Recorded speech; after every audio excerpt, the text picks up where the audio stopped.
William is back at the point where he would throw somebody out of the room if they brought up the name Harry in his presence. I do know something that Harry wants is some kind of public acknowledgement, on his shopping list of dream scenarios coming back to this country and spending more time here. I think it would be nice, or he would like Charles to in some way acknowledge him or kind of forgive him in public to encourage the rest of the public to do the same. Well, long story short, I was told this week by somebody who would know that William is back at the point where he would throw somebody out of the room if they brought up the name Harry in his presence. The background to this is that William, of course, when this all kicked off 5-6 years ago, was incensed and full of rage. And at one point, actually, he was very sad and he was grieving for his brother. But then he got to the point for quite a long time now where he was indifferent and he considered Harry what the royal family call a non-person, which was a classic phrase coined by the Queen Mother, which means somebody who just doesn't get mentioned in front of working members of the royal family. They're so beneath contempt that they are just exiled from the conversation, a non-person. And William was comfortable in this zone, but what's happened now is, of course, Harry's back in the country. Harry's seeing his father. Aides are having to have discussions with William about their events clashing, which has happened all of this week. And of course, William is furious. He's in no mood to repair relations with his brother at all. He would throw somebody out of the room if they mentioned his name. William, they bicker a lot. They do disagree a lot. So I think Charles may well encourage William, but I don't think it's going to happen. But I do know something that Harry wants is some kind of public acknowledgement, on his shopping list of dream scenarios coming back to this country and spending more time here. I think it would be nice, or he would like Charles to in some way acknowledge him or kind of forgive him in public to encourage the rest of the public to do the same. And this is what the late Queen famously did. Before she died, she basically addressed the nation and she gave a speech saying, please welcome Camilla as Queen Consort when I'm gone. And that kind of paved the way for what we now do, which is called Camilla the Queen, full stop. And the atmosphere then was Camilla was still completely hated, the nation wasn't behind her at all. But when you have somebody that you really respect, sort of permitting you to like somebody like the Queen did with Camilla and like Charles could do with Harry, that could move him on several steps in his very slow burning quest to re-ingratiate himself with the country. But I mean, unless William turns around and sanctions him, and permits the country to get behind him when he's king, it's not going to last very long. Prince William stands in a palace room, fists clenched, face twisted with rage most people never see. Someone just mentioned Harry's name. The aide who spoke it gets 1 second to comprehend their mistake before William explodes. Get out! Not a request. A command that echoes through corridors where kings once walked. This isn't anger anymore. This is erasure. The future king has made his decision. Harry doesn't exist. Not as a brother, not as family, not even as a memory worth preserving. The term floating through palace halls is non-person, a phrase the Queen Mother invented for those so beneath contempt they vanish from royal consciousness. Two brothers once walked behind their mother's coffin, united in grief. Now one plots the permanent exile of the other. This isn't about hurt feelings or family squabbles. This is about the survival of an institution that has endured for 1,000 years. William understands what Harry never could.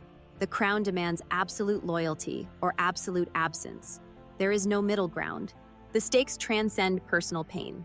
William prepares to inherit not just a throne but a wounded monarchy. His wife battles cancer while he shields their children from Uncle Harry's media grenades. His father, weakened by his own cancer treatment, wavers between duty and paternal sentiment. And circling like vultures, Harry and Meghan execute what insiders call a 2-year infiltration plan, designed to breach palace walls before William can seal them forever. Every meeting Harry orchestrates, every charity appearance he stages, every calculated smile he deploys, William sees through it all. He recognizes the strategy because he knows his brother's desperation. Harry needs royal proximity to maintain relevance. Without it, he's just another Netflix has-been with a dwindling bank account and a brand built on betrayal. The turning point arrived when Harry walked into Clarence's house for that infamous meeting. He'd demanded Camilla's absence. She attended anyway, sitting silent, watching, protecting a king too ill to face his son's manipulations alone. Harry wanted forgiveness, public endorsement, a pathway back. He left with nothing but headlines he probably planted himself. William learned about this meeting through palace channels, not from his father. The betrayal cut deeper than Harry's presence. It was Charles's willingness to entertain it. After everything, the Oprah accusations while Philip lay dying, the memoir that painted Camilla as villain, the endless profitable betrayals, Charles still opened the door. That's when William's grief transformed into something harder. He'd spent years moving through stages of loss, rage when Spare published, sorrow when he accepted his brother was gone, indifference when Harry became a non-person. But Harry's return triggered something new, protective fury, not for himself, but for the institution Harry seeks to parasitize. The £1.1 million donation Harry made wasn't generosity. It was a bribe, a payment for access, a desperate attempt to buy respectability. William saw it for what it was, blood money trying to wash clean years of treachery. Tina Brown's op-ed declaring Harry got it right, while suggesting Charles preferred him to William, sent shockwaves through palace walls. The narrative was shifting. Harry the victim was becoming Harry the reformed. Media outlets that once condemned him now praised his charity work. Commentators drew comparisons between Fun Harry and Stiff William. William recognized the orchestration. This wasn't organic redemption. It was manufactured rehabilitation. Every appearance perfectly timed, every gesture calculated for maximum sympathy. The same brother who'd weaponized private grief for Netflix millions now played the humble prodigal son. Angela Levin fired back immediately, exposing what palace insiders already knew. The Queen had begged Harry not to do the Oprah interview while Philip was dying. Harry proceeded anyway. He'd shouted at his grandmother during her final months while she battled cancer. These weren't mistakes. They were choices that revealed character. Meanwhile, Charles completed 175 engagements despite cancer treatment, while William managed family crisis and royal duties. Yet media coverage suggested William wasn't doing enough, wasn't visible enough, wasn't fun enough. The comparison was as calculated as it was cruel. The apex of humiliation came with a simple realization: Harry wasn't acting alone. Every move bore Meghan's fingerprints despite her physical absence. She remained in California, silent but orchestrating, using Harry as her proxy while maintaining plausible deniability. If he succeeded, she'd return triumphant. If he failed, she'd claim distance. William knew their strategy because it never changed. Create crisis, demand resolution on their terms, monetize the drama. They'd done it with Oprah, with Netflix, with Spotify, with the memoir.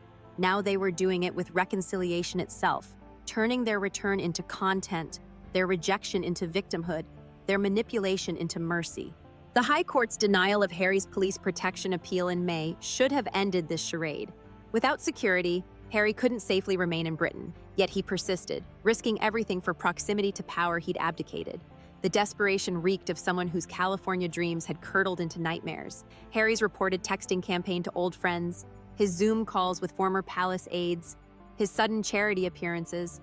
William saw the reconnaissance mission for what it was. Harry was mapping vulnerabilities, identifying allies, building a bridgehead for full invasion, not of territory but of narrative. He wanted history rewritten with himself as hero rather than traitor. The most devastating moment came when sources confirmed Harry's ultimate goal, a public endorsement from Charles similar to Elizabeth's acceptance of Camilla. He wanted the king to command Britain's forgiveness, to override public judgment with royal decree, to make betrayal consequence-free. William's response was absolute: no meetings, no coordination, no acknowledgement. Anyone who mentions Harry's name faces immediate ejection. The future king has drawn his line with brutal clarity. Cross it and you're gone. This isn't cruelty, it's preservation. The cost to William is real but acceptable. His relationship with Charles strains under this ultimatum. Palace aides worry about his mental state, claiming Harry has re-entered his mind destructively. Some whisper he's become obsessed, unable to separate protecting the monarchy from punishing his brother. But William operates from a different calculation. Every moment Harry remains in royal orbit weakens the institution. Every headline about reconciliation undermines the principle that choices have consequences. Every charity appearance launders years of calculated cruelty into temporary sentiment. Charles stands torn between sons, but time favors William. The cancer that weakens the king's body also shortens his reign. Every treatment, every canceled engagement, every visible moment of fatigue reminds everyone that transition approaches. When it arrives, William won't just inherit the crown, he'll inherit absolute power over Harry's fate. The Sussex brand depends entirely on royal proximity. Without it, they're just another celebrity couple whose relevance expired. William knows this, Harry knows this. Most importantly, Meghan knows this. That's why their campaign intensifies even as its futility becomes apparent. The reverberations will last generations. William's hardline stance establishes new precedent. Betrayal earns permanent exile. No rehabilitation tours, no strategic forgiveness, no backdoor reconciliations. You're either loyal or you're gone. The clarity is brutal but necessary. Future royals will understand the choice with perfect clarity. Serve with dignity or leave completely. The half and half out model Harry and Meghan sought is dead. William killed it through sheer will and strategic patience. He waited for them to exhaust their ammunition, their credibility, their relevance. Now he moves to seal their fate. The broader implications reshape how the monarchy handles dissent. No more negotiating with defectors. No more accommodating demands from those who've weaponized private pain for public profit. The institution's survival supersedes individual desires. William learned this from his grandmother. Harry never learned it at all. Young royals watching this unfold absorb crucial lessons. Charlotte and Louis see their uncle erased from existence, understanding that even blood bonds break under sufficient pressure. George, the future king, learns that protecting the crown means sometimes destroying those who threaten it, even family. The universal truth cuts through every family, every institution, every power structure. When forced to choose between survival and sentiment, power always chooses survival. William embodies this principle with cold precision. He'll sacrifice his brother to save the monarchy, because that's what kings do. In any organization, the moment arrives when loyalty gets tested absolutely. Someone you trusted betrays core principles for personal gain. They want forgiveness without accountability, return without repentance, privileges without service. That's when leadership reveals itself, through who gets protected and who gets purged. The lesson for anyone navigating power dynamics is stark. Betrayal has a half-life longer than forgiveness. Once you've weaponized private trust for public gain, demonstrated willingness to destroy for profit, proven that loyalty means nothing against ambition, you've signed your own exile papers. William understands what Harry doesn't. Institutions survive individuals by centuries. The monarchy existed before them and will exist after them. But only if someone has the strength to make brutal choices, to declare certain people non-persons, to throw them from rooms where they once belonged, to choose the crown over blood. This is how power endures, not through compromise or sentiment, but through calculating who threatens survival and eliminating them completely. William has made his calculation. Harry is the threat. The elimination is underway, and when William becomes king, it will be complete, total, permanent, irreversible. A brother erased, a threat neutralized, a crown preserved.